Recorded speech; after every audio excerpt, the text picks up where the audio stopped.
नमस्कार.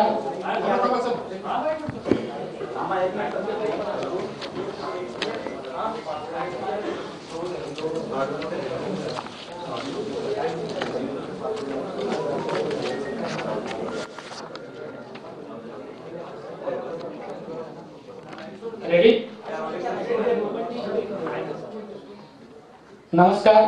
राज्य निवडणूक आयोगाच्या पत्रकार परिषदेत आपलं पुन्हा एकदा मनपूर्वक स्वागत. आजची पत्रकार परिषद आपल्या सगळ्यांना माहित आहे की जिल्हा परिषद आणि पंचायत समितीच्या निवडणुकांसंदर्भात आहे. त्या संदर्भात आपल्याला मान्य राज्य निवडणूक आयुक्त सविस्तर माहिती देतीलच.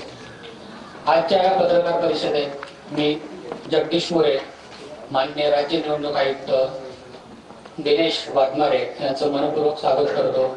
पत्रकार परिषदेला आमचे सचिव काकानी साहेब उपस्थित आहेत आणि उपायुक्त राजेंद्र पाटील देखील उपस्थित आहेत.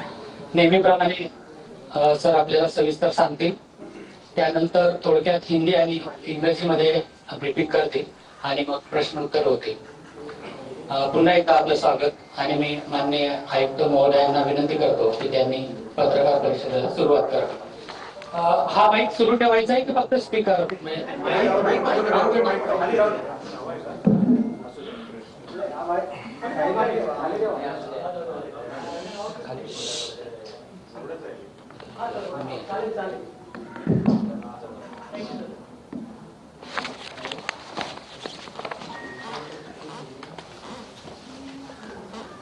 सर्व मुद्रित माध्यमे आणि इलेक्ट्रॉनिक माध्यमांच्या प्रतिनिधींना माझा नमस्कार.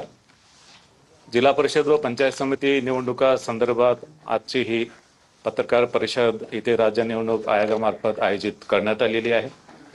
आपल्याला माहीतच आहे की माननीय सर्वोच्च न्यायालयाच्या निर्णयानुसार ज्या जिल्हा परिषद आणि पंचायत समितीमध्ये 50% पेक्षा कमी आरक्षण आहे अशा जिल्हा परिषद पंचायत समिती निवडणुका लावण्यासंदर्भात माननीय सर्वोच्च न्यायालयाने निर्देश दिले आणि त्याच्या अनुषंगाने 12 जिल्हा परिषद आणि 125 पंचायत समितीमध्ये निवडणूक घेण्यासंदर्भात आजची ही पत्रकार परिषद आहे.